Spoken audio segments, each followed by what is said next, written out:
Waalaikumsalam. Kiban hukum terima peng baca le.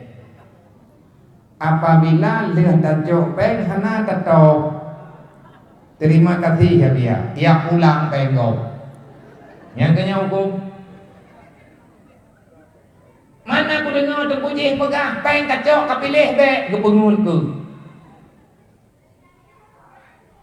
Itanya le cale katen pilih lo kubi pengnya pegang. Kutem tak pegang. Makanya hijau yang dikerar tunggu wajib ayu. Man thogo ada thogo nyaitanya payah yajuk suara kego. Mayahana payah bayi penggo.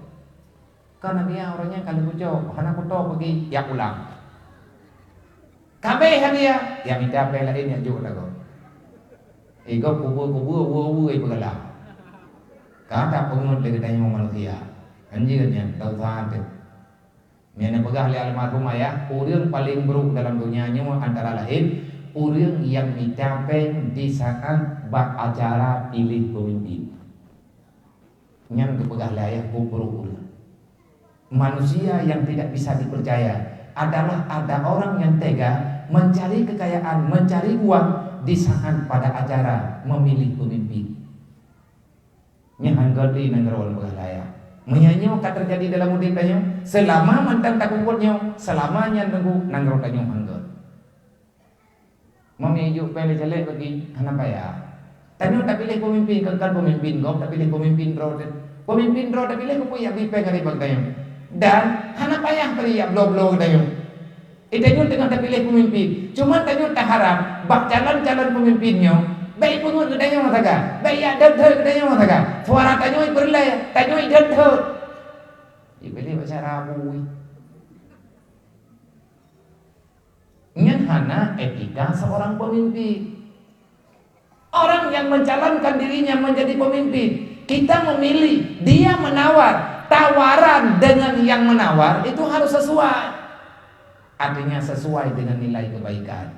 Maka kepada calon-calon pemimpin kamu yang naik nyoi dia, nah lu dengar calon pemimpin dia nak berpoh pasangan, ya, calon peti nak berpoh pasangan. Kamu yang memperlihatkan pengron, putra ti akai ron begon.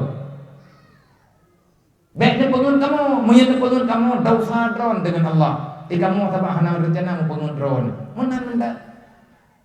Jadi bet dapur contoh le dalam budaya tanya minta peng bak urang memilih yang agak tagai bu necilak pedio almarhum yang tugas almarhum selamanya mencerdikkan umat dalam memilih pemimpin yang selamat dalam ilmu kategori agama.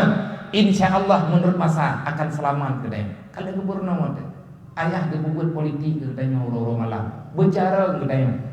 Sebab hanggot nangkronya punya pemimpin tanya masalah. Ka